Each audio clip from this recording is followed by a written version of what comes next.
खुद अपना गिरवान में भारतीय जनता पार्टी आजसू पार्टी के लोग झांक के देखे ना, कि सबसे भ्रष्टाचार का जननी और भ्रष्टाचार की गंगोत्री अगर कहीं से निकला है तो आजसू पार्टी और भाजपा में। सत्ता पक्ष के जेएमएम के गोमिया विधानसभा के प्रत्याशी योगेंद्र प्रसाद जी इस तरह से मैंने पब्लिक ओपिनियन पोल ले रहा है। लोगों का कहना है कि जेपीएससी, सीजीएल, पीजीटी जैसे एग्जाम है तो रद्द किए जा रहे, बार बार पेपर लीक हो जा रहा है, कहीं ना कहीं। अरे तो ये आजसू पार्टी और भाजपा के लोग को बताना चाहिए कि दूसरी जेपीएससी और तीसरी जेपीएससी का अभी तक जो सीबीआई जांच हो रहा था उसका क्या हुआ? अभी तक तो उसका रिजल्ट नहीं आया। कोई भ्रष्टाचार नहीं हुआ है, कोई खेला नहीं हुआ है।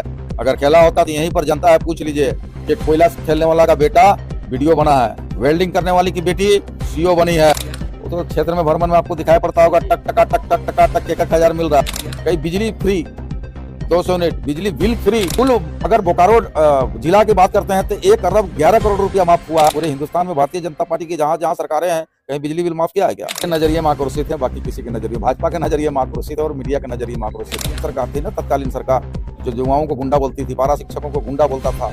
आज हमारी सरकार सबको सम्मान दे रही। 2014 में आप पत्रकारिता करते थे तो सुने थे जनधन योजना के माध्यम से काला धन 15-15 लाख आएगा। बाद में क्या हुआ? जुमला ही साबित हुआ ना। यह अभी गोगो दीदी योजना है ना, केवल जनता को दिग्भ्रमित करने के लिए, महिलाओं को दिग्भ्रमित करने के लिए लाया गया है। आप फॉर्म को देखेंगे उसमें कहीं पर आधार कार्ड का नंबर नहीं है, बैंक डिटेल नहीं है, तो क्या ले जाके उनके हाथ में देगा क्या?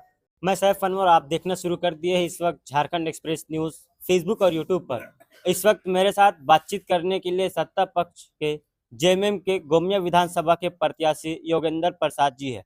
बात करेंगे कि लोगों के बीच जा रहे हैं तो कैसा जन समर्थन मिल रहा है आपको?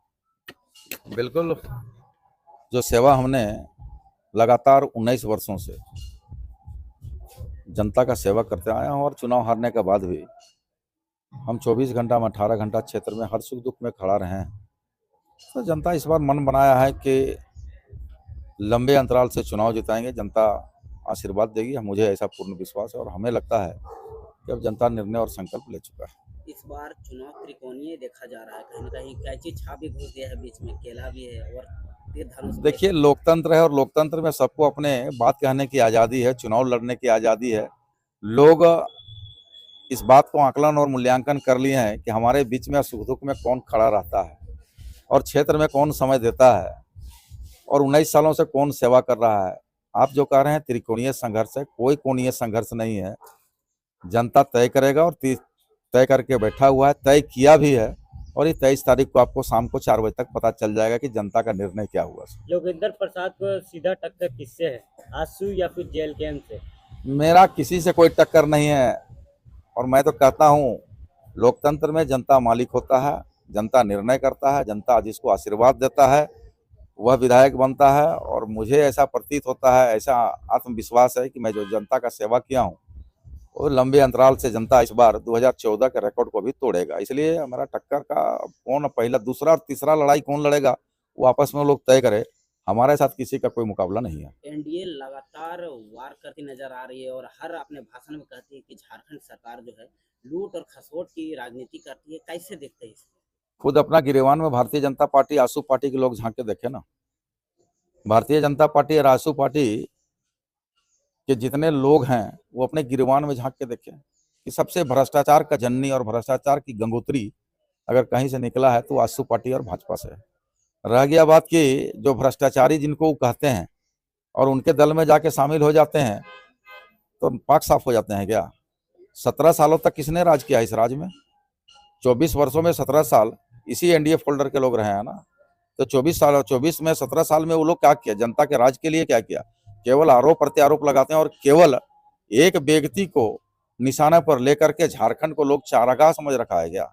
जो पूरे देश के नेता झारखंड को अस्थिर करने के लिए आया हुआ है। तो निश्चित तौर पर इसका जनता जवाब देगी और जो लोग खुद भ्रष्ट और भ्रष्टाचारी हैं वो लोग दूसरे पर आरोप लगा रहे हैं जो निराधार असत्य है। जिस तरह से मैंने पब्लिक ओपिनियन पोल ले रहा है, लोगों का कहना है कि जेपीएससी, सीजीएल, पीजीटी जैसे एग्जाम है तो रद्द किए जा रहे, बार बार पेपर लीक हो जा रहा है, कहीं ना कहीं। अरे तो ये आजसू पार्टी और भाजपा के लोग को बताना चाहिए कि दूसरी जेपीएससी और तीसरी जेपीएससी का अभी तक जो सीबीआई जांच हो रहा था उसका क्या हुआ? अभी तक तो उसका रिजल्ट नहीं आया। तो सीबीआई किनके कंट्रोल में?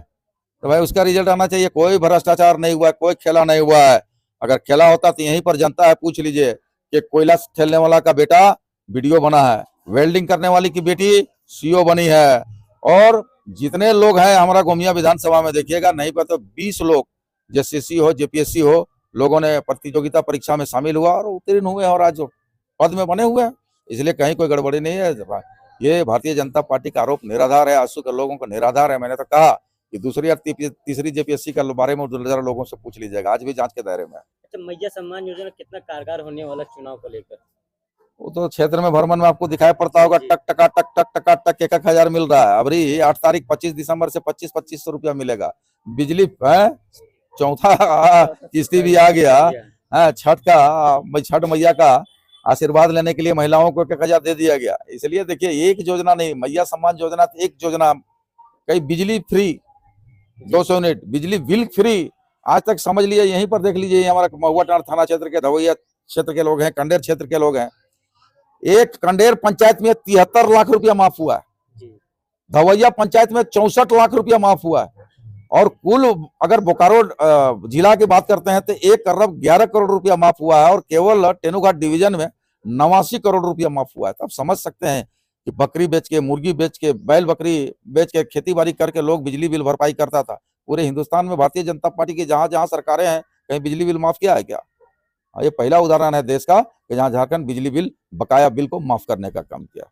एक अंतिम क्वेश्चन सर, स्टूडेंट्स कहीं ना कहीं आक्रोशित है, तो उनको कैसे लाइनअप किया जाएगा? वो आपके नजरिए में आक्रोशित है, बाकी किसी के नजरिए, भाजपा के नजरिए में आक्रोशित है और मीडिया के नजरिए में आक्रोशित है। कोई जनता, कोई युवा आक्रोशित नहीं है।